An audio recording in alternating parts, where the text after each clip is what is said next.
Leia comigo, capítulo 13. Está muito gostoso aqui, né, pastor Sérgio? Esse lugar, né? Está tremendo. Aleluia. Glória a Deus. Capítulo 13 do livro de Gênesis diz assim: Subiu, pois, Abraão do Egito para a banda do sul, ele e a sua mulher, e tudo o que tinha, e com ele Ló. E ia Abraão muito rico, em gado, em prata e em ouro, e fez as suas jornadas do sul até Betel, até o lugar onde ao princípio estivera a sua tenda, entre Betel e Ai. Nós lemos isso na semana passada aqui. E também Ló, e ia com Abraão, e tinha rebanhos e vacas e tendas. E não tinha capacidade a terra para poderem habitar juntos, porque a sua fazenda era muita, de maneira que não podiam habitar juntos. Agora lá no versículo 18, diz assim: E Abraão armou as suas tendas, e veio e habitou nos carvalhares de Manré, que estão juntos a Hebrom, e edificou ali um altar ao Senhor. E edificou ali um altar ao Senhor. Eu quero chamar a atenção do versículo 4, de novo. Quando ele retorna do Egito, até o lugar do altar que dantes ali ele tinha feito. Amém? Pode tomar assento, por gentileza.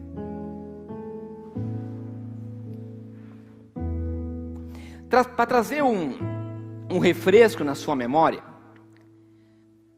nós falamos de conhecer um primeiro altar na semana passada, porque o tema dessas mensagens ele se intitula Restaurando um Altar. Então nós não podemos restaurar algo que nós não conhecemos ou que nós não temos. E nós vimos que Abraão, quando seu pai morre, ou melhor ainda, não era morto, mas tinha sido chamado por Deus, o pai de Abraão, para ir para Canaã. Nós vimos isso. Só que na metade do caminho, nós vimos que o irmão de Abraão morre. Cã morre. E Terá ele não continua a sua jornada. Lembram-se disso? E ele, ali naquele lugar onde ele fica, Deus chama Abraão.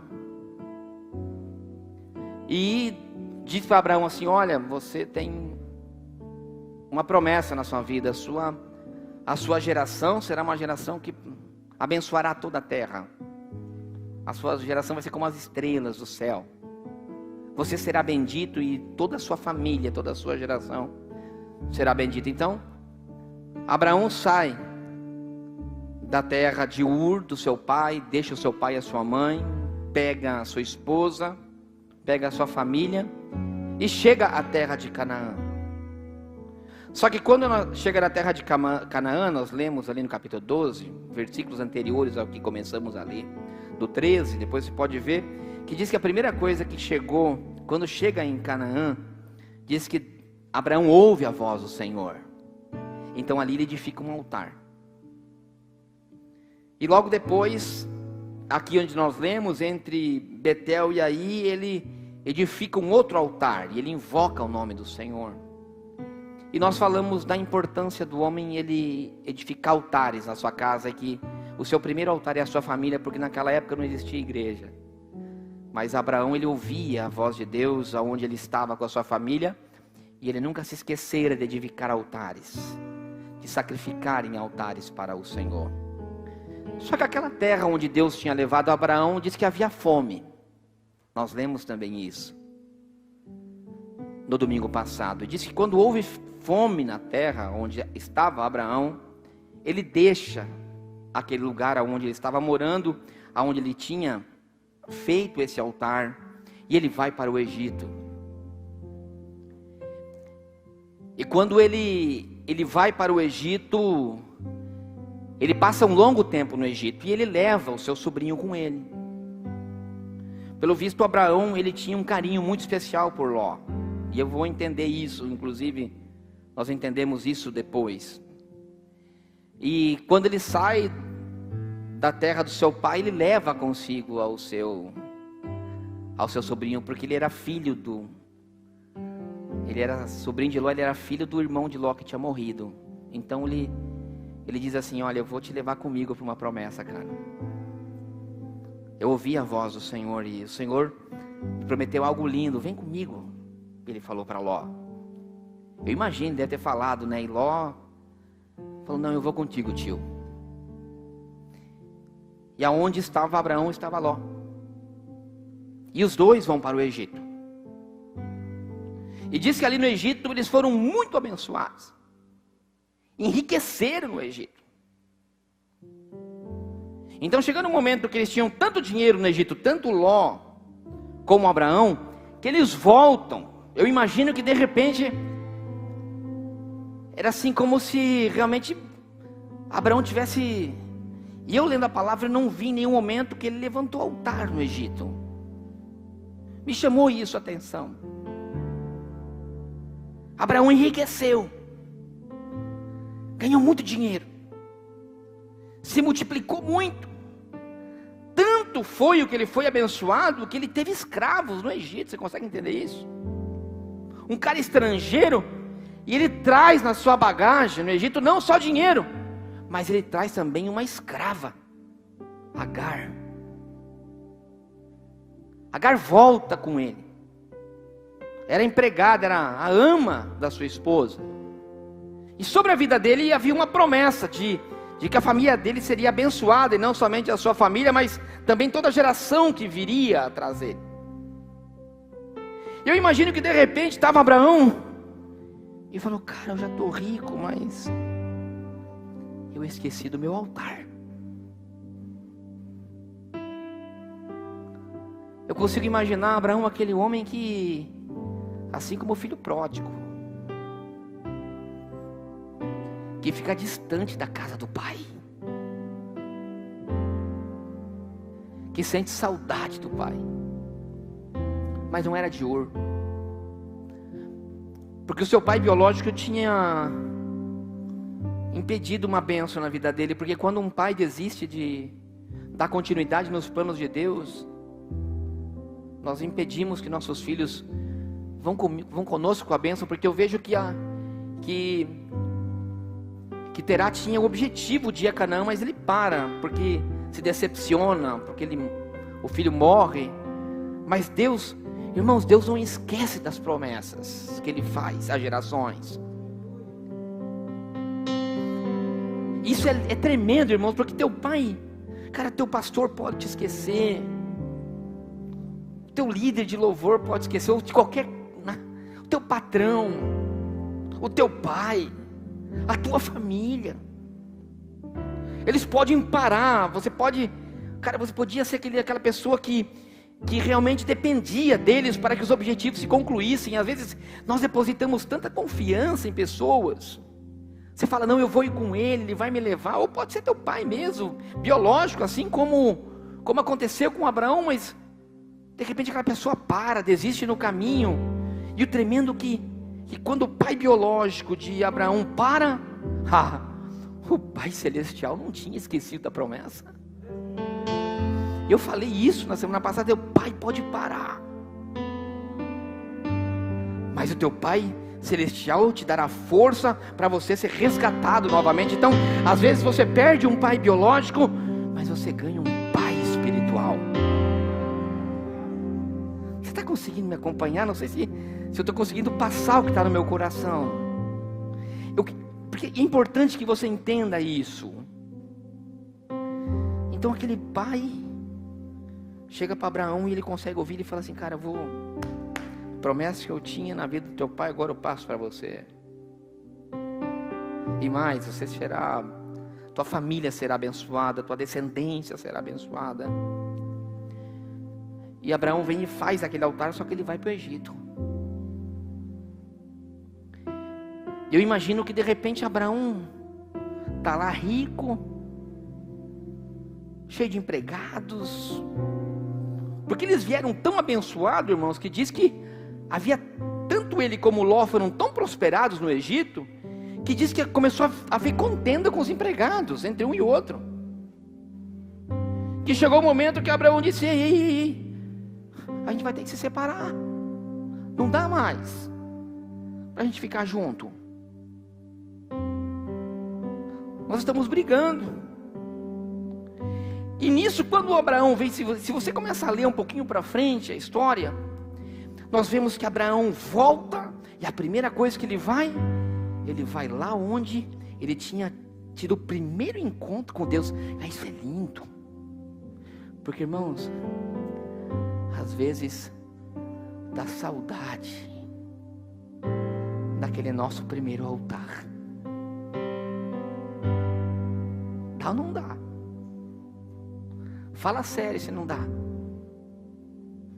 Daquele em que você invocava o nome dele, daquele em que você ouvia ele falar. E Abraão vem rico, e logo para frente, de repente, você encontra ele dentro da tenda, cabisbaixo, desanimado, sem vontade de prosseguir. E chega Deus e fala para ele, usa um anjo, chega e fala: cara, sai dessa tenda, olha, bota a cabeça para fora, o que você tem, o que eu tenho para você é como as estrelas, olha essas estrelas. E dá uma animada nele, mas chega ali um pouquinho para frente, ele não tem filhos, está com idade avançada, e a mulher fala assim: ei,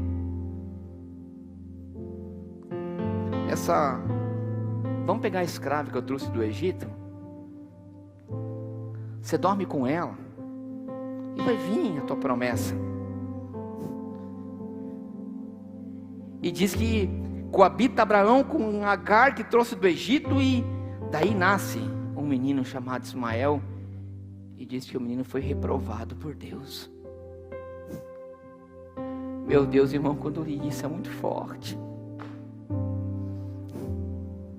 Deus não precisa de ajuda de nada do Egito para cumprir promessa na vida de alguém. Deus não precisa de ajuda do Egito para cumprir promessa na vida de ninguém.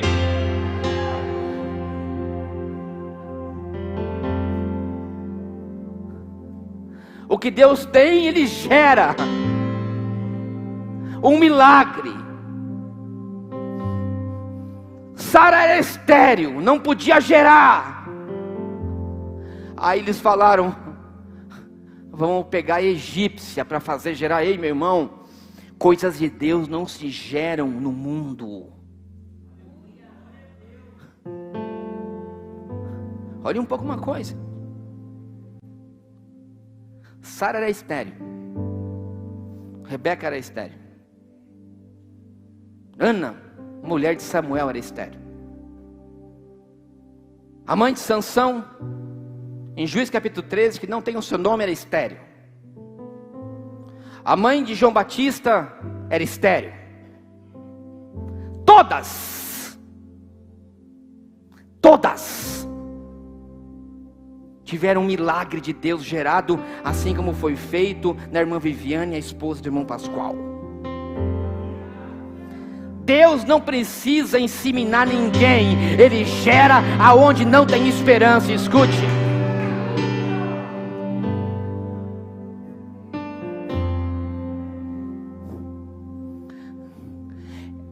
todas essas pessoas que eu falei foram geradas no Espírito.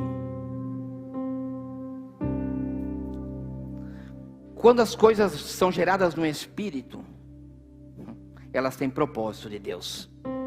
Isaac, Sansão, João Batista, Samuel, todos, Deus tinha um propósito. Escute, eu quero lhe falar uma coisa, meu irmão e minha irmã que está aqui.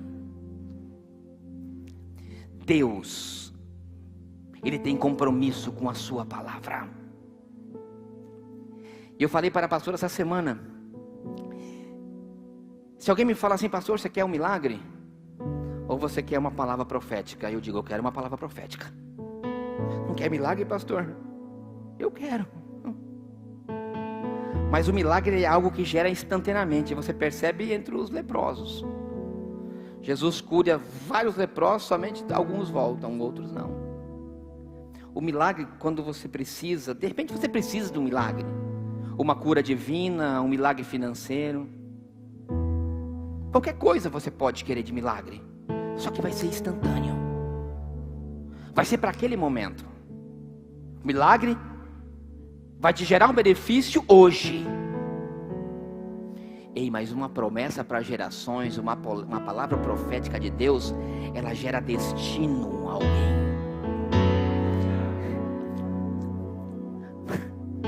Olha o que fez Ana. Ela queria tanto um menino. E eu vou falar sobre Siló, e diz que ela ia com Eucana todo ano sacrificar no altar de Siló. E não gerava. Então ela faz um propósito com Deus. Ela diz assim, que quando ela gerasse, o que ela gerasse, ela consagraria ao Senhor.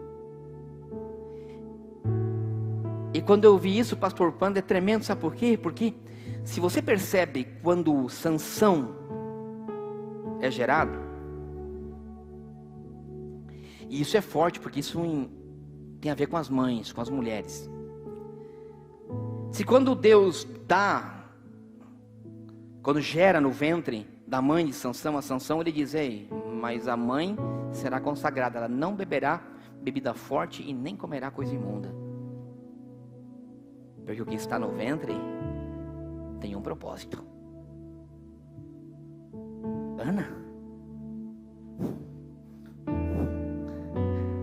Ana não queria somente um filho, ela queria um propósito.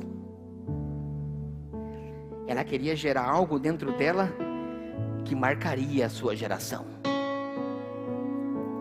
Então Deus dá quando ela ia consagrar. Sabe o que eu entendo com isso, irmãos? Que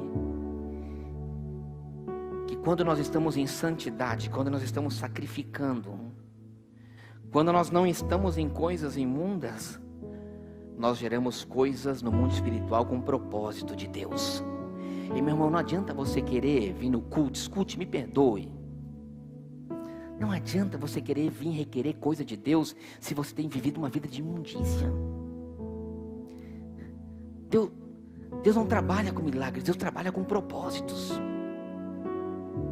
Você tem que entender que a tua vida, ela tem uma chamada, ela tem uma palavra e ela tem um propósito na sua vida. Há um propósito, você tem que entender isso.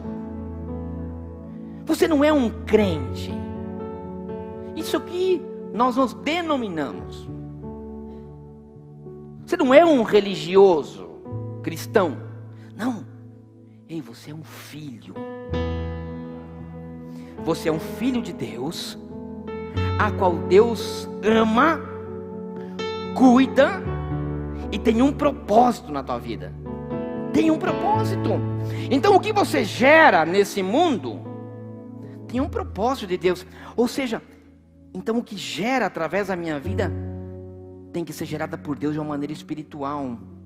Não pode ser de forma carnal. Então você pega um exemplo de relacionamentos.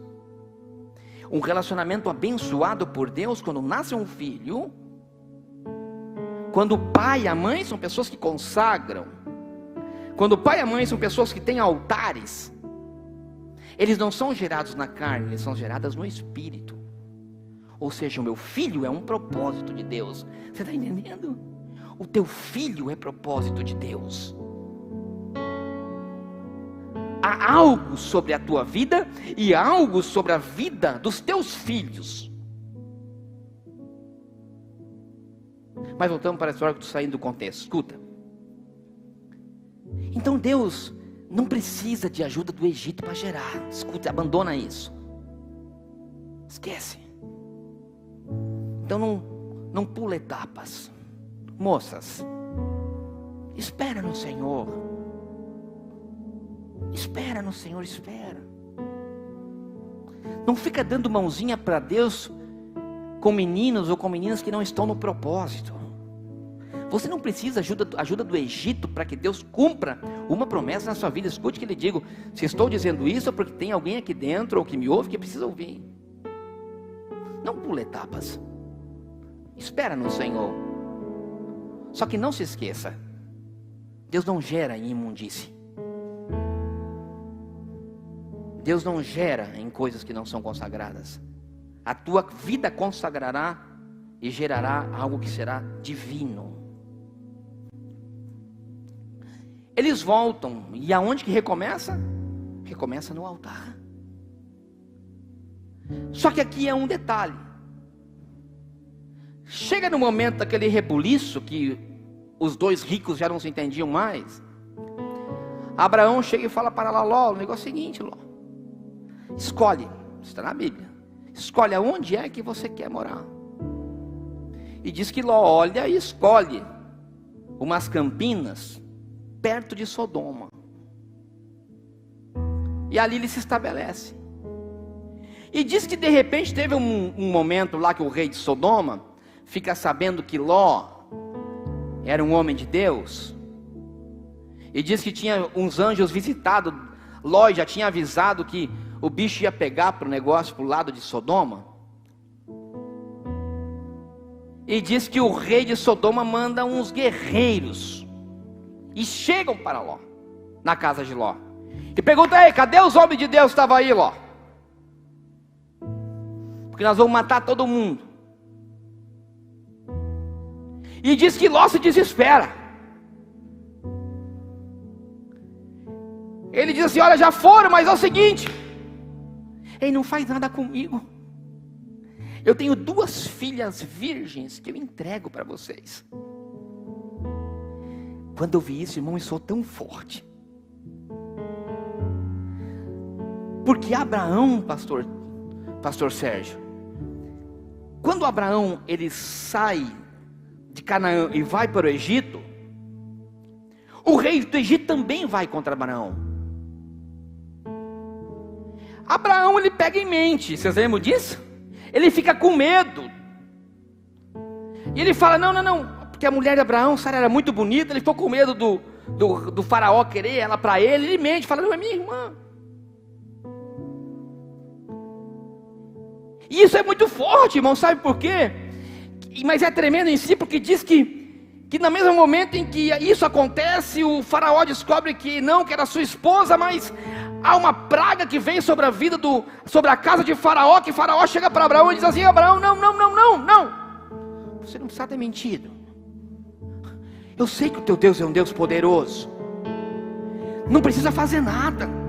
Ei, fica aqui na terra, enriquece, faz o que você quiser, que ninguém vai te tocar.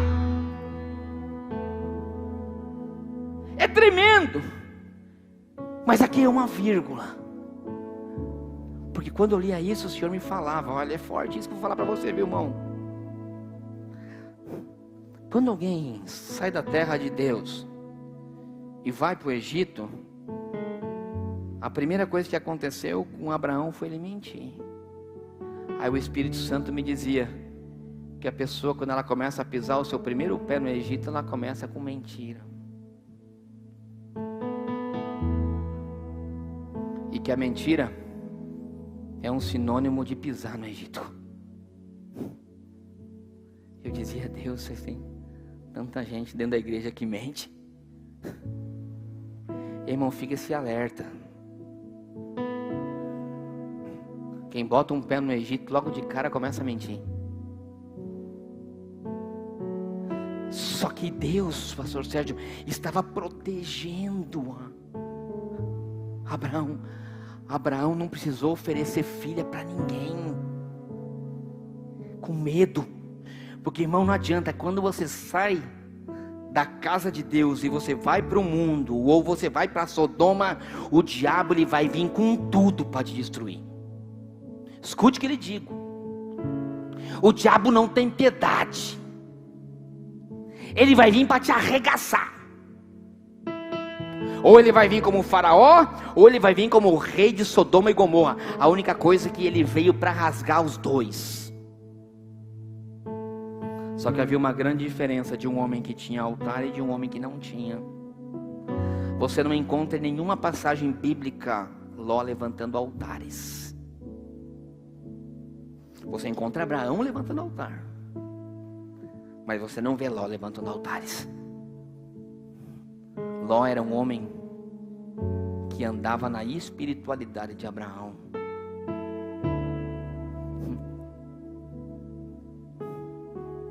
Ló não estava preocupado em levantar altar. Abraão sim. Homem que tem altar e sacrifica no altar tem proteção divina quando o inimigo vem. Homem que não tem altar e nunca sacrificou no altar, entrega os seus filhos para o inimigo para se proteger.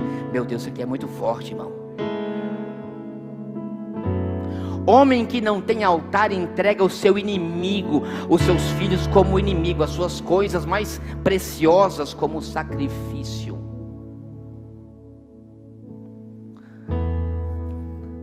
Eu lia isso e o Espírito Santo falava muito forte no meu coração. Pessoas que não sacrificam no altar, sacrificam no mundo. Pessoas que não ofertam no altar, ofertam no mundo. Isso é tremendo, irmão, sabe por quê? Eu conheço tanta gente que sabe que a igreja está precisando, que tem irmão que está passando necessidade. Ele gasta dinheiro no mundão com qualquer bobagem, mas não é capaz de comprar uma cesta básica para dar para um irmão. Ele pensa em tudo para si, mas não tem coragem de entregar um sacrifício no altar do Senhor. E sabe o que é muito forte, irmãos? E você sabe como é que termina Ló? Aquele homem que sempre andou de carona nas ofertas da adoração de Abraão.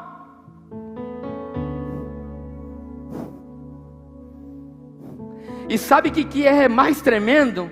É que na Bíblia está, e eu li, é que Deus, quando tinha determinado a destruição de Sodoma e Gomorra, Ele lembrou de Ló por causa de Abraão.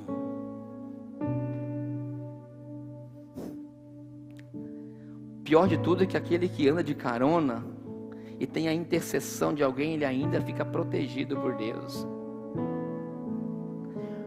Homem que não levanta, escute que eu vou te falar uma coisa, gente que não levanta altar, ele precisa da intercessão dos outros, senão ele está ferrado. E está cheio de crente hoje na igreja que só se preocupa em andar no altar dos outros.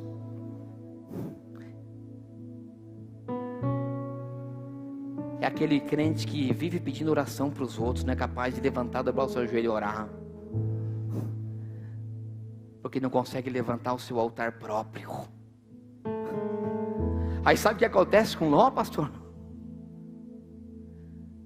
Pela misericórdia divina, Deus fala assim: Ló, pega a tua família e some, deixa tudo para trás, não leva nada. Eu imagino Ló chegando e falando assim: amor, vamos voltar. Deus está nos dando uma oportunidade, vamos voltar rápido para o altar. Ei, vamos deixar tudo, porque é bem assim, quando a coisa aperta, e pior que assim, o camarada que ganha dinheiro no mundo e não tem altar, o inimigo vem e fica com tudo. Quando ele vem, ele arrebenta e leva tudo. Eu imagino ele e a mulher saindo correndo, e a Bíblia diz que ele diz assim: amor, não olha para trás não, ei, vamos largar tudo, deixa para lá. Deixa tudo aí em Sodoma, deixa tudo em Gomorra. Vamos pegar nós e nossos filhos. E diz que ela chega na metade do caminho e imagina, ela fala assim: não, minha casa. Ai, não posso voltar, porque não posso, eu prefiro viver lá em Sodoma e Gomorra, porque lá eu tenho casa, lá eu tenho isso, lá eu tenho aquilo. E diz que ela vira uma estátua de sal. E aonde que termina Ló? Dentro de uma caverna com as suas duas filhas, escondido.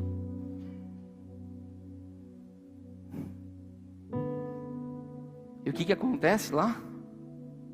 o pior vinha para acontecer. O diabo ainda não tinha vindo com tudo para arregaçar com a cabeça dele. Diz que lá começa a ódio, se embebedar com vinho. E diz que acaba dormindo com suas filhas. Ela não tinha filhos, só tinha filha. E primeiro ele dorme com a primogênita. E a primeira relação sexual dele com o seu relacionamento sexual de incesto com a sua primeira filha dentro de uma caverna, bêbado. Diz que ele bebia tanto que não conseguia nem reconhecer quem ele estava com ele. Sabe o que é isso?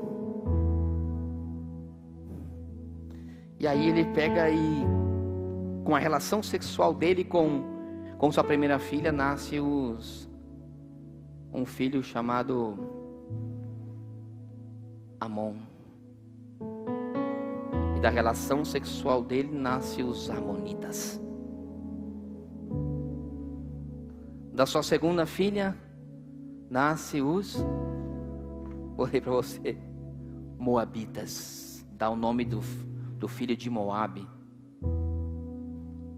E ficam o que vocês conhecem na Bíblia como os Amonitas e os Moabitas. Você sabe quem que foi os Moabitas e os Adonitas? E os Amonitas e os Moabitas? Foram os maiores impedimentos. Quando Josué foi conquistar a terra prometida, foram os maiores impedimentos na vida de Josué. Sabe que Deus falava no meu coração com isso? Que as coisas que nós geramos na carne no mundo, elas são impedimentos para que as promessas de Deus se cumpram na nossa vida. Você está conseguindo entender o que isso significa? O que nós geramos na carne no mundo, elas são impedimentos para as promessas de Deus se cumprirem. Irmão, homem que não tem altar e tem riqueza, ele cai na imoralidade. Homem que não tem altar, ele traz ruína para a sua família. Você está conseguindo entender a diferença entre dois homens? De um homem que já fazia altar e de um homem que não fazia altar? De um homem que se preocupava em invocar o nome do Senhor e de um homem que não se preocupava de invocar o nome do Senhor? Os dois saem do mesmo lugar, da mesma terra, com a mesma promessa.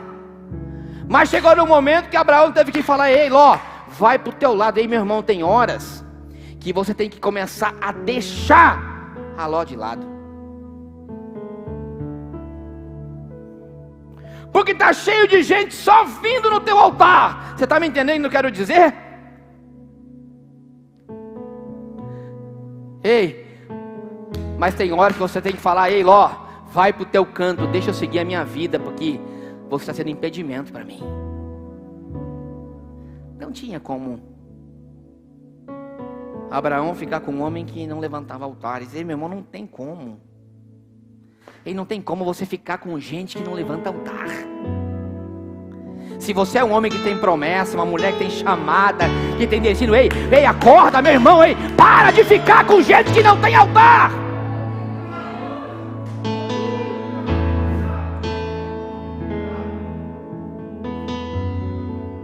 E mas sabe o que é mais tremendo?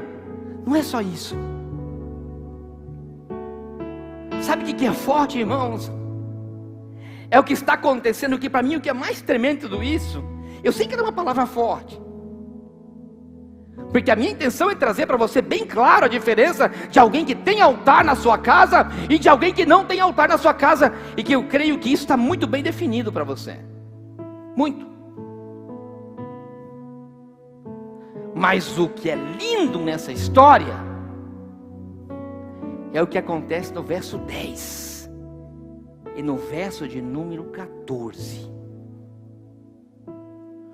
Agora eu quero que você veja a diferença, porque isso é profético para a sua vida. Escute o que ele digo.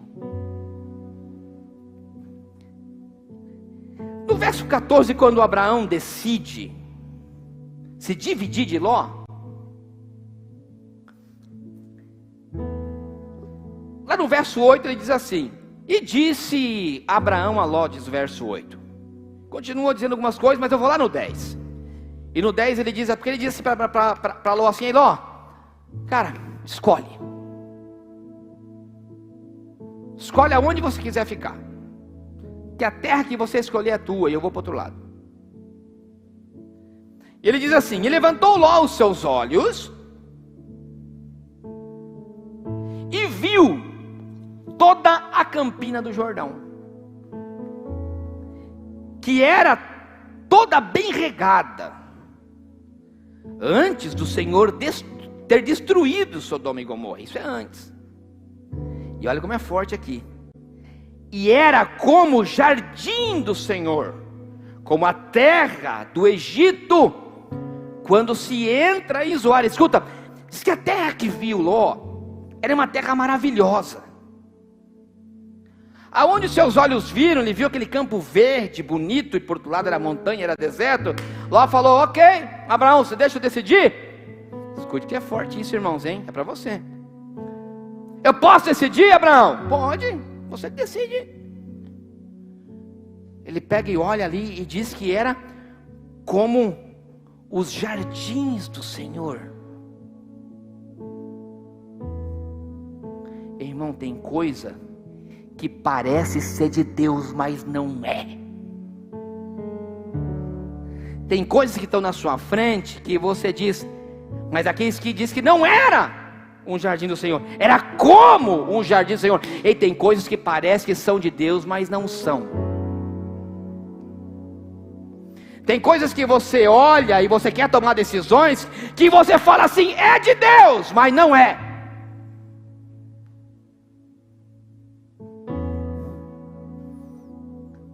E lá no verso de número 14 diz assim: e disse o Senhor a Abraão, depois que Ló se apartou dele: levanta agora os teus olhos, olha deste lugar que onde você está.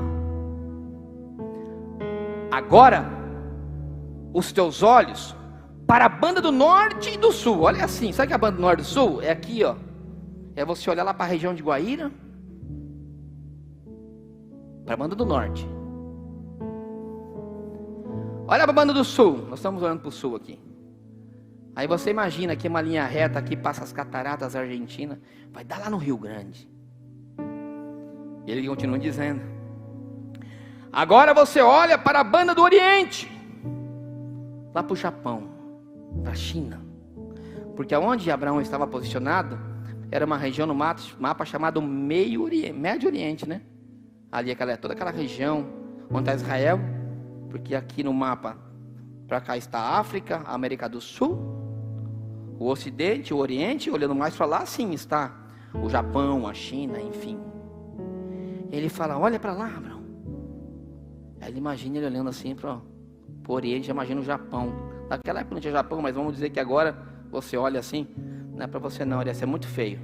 Deixa eu olhar para o meu Oriente aqui, Abraão, deixa eu olhar para o Oriente aqui, me concentrar no meu Oriente aqui. Eu olho para o Oriente, ele fala assim: agora você olha para o Ocidente. Aí eu olho assim, eu imagino assim o Paraguai, o Chile, o Oceano Pacífico. Aí eu olho até a Austrália. Aí o Senhor diz assim, olha que tremendo, irmãos. Verso 15: porque toda essa terra, tudo que você vê, te hei de dar a ti e a tua semente. Você sabe qual é a grande diferença de um homem que tem altar e de um homem que não tem altar? É que o homem que não tem altar como Ló, ele só consegue ouvir a voz do homem. Nós vemos que Abraão disse para ele, ele disse: olha, escolhe. Homem que não tem altar e mulher que não tem altar, ele só consegue ouvir o que o homem diz e só consegue ver até onde as suas vistas enxergam. Agora, o homem que tem altar, ele ouve a voz do Espírito, ele ouve a voz do Pai. E o Pai não tem somente um jardim para te dar. Ele diz assim: cara, o que eu tenho para você é o que você não consegue ver. Porque o que eu tenho para você é algo que o que você não vai ver, a tua geração vai conseguir ver. Olha, ele diz assim: olha para o norte, olha para o sul. Ei, você hoje vai conquistar aqui, mas a minha promessa, a tua geração, aquilo que eu falei, aonde você vai alcançar, teus olhos não conseguirão ver. E a Bíblia diz que coisas que os ouvidos não ouviram, que os olhos não viram, são o que Deus tem preparado para os seus filhos. O que Deus tem para você. E meu irmão, cara, faz altar, decida em fazer altar, pelo amor de Deus. O teu primeiro altar, volta para o primeiro altar. Ei, Abraão sabia onde que ele tinha que voltar. Ele sabia o endereço aonde ele tinha encontrado com Deus.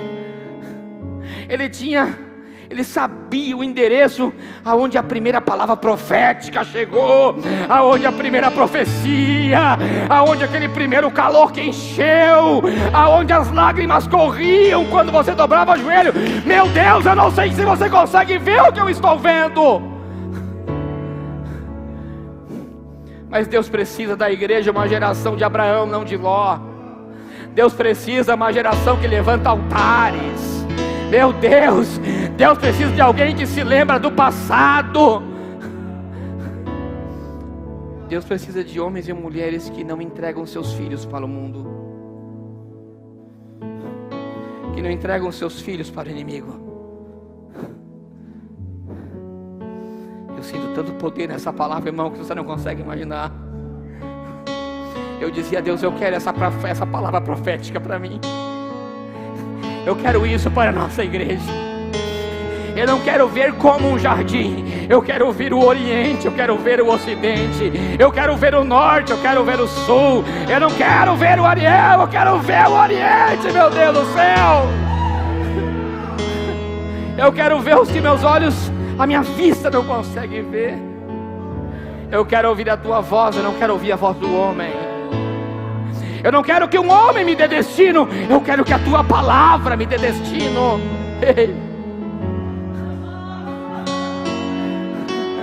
Eu posso ficar com o resto, mas que o resto seja o propósito de Deus. Eu quero ser como Abraão, que os outros façam a sua escolha, mas a minha o Senhor irá dar destino. Aleluia! Meu Deus do céu, dá vontade de sair correndo aqui nesse lugar. Dá vontade de voltar ao destino. Meu Deus, eu não sei, mas dá uma glória aí, pelo amor de Deus. Arabashai marabadassou, doremanau emenahassou ibiocou, diribai menahassiokai. Oh, aleluia.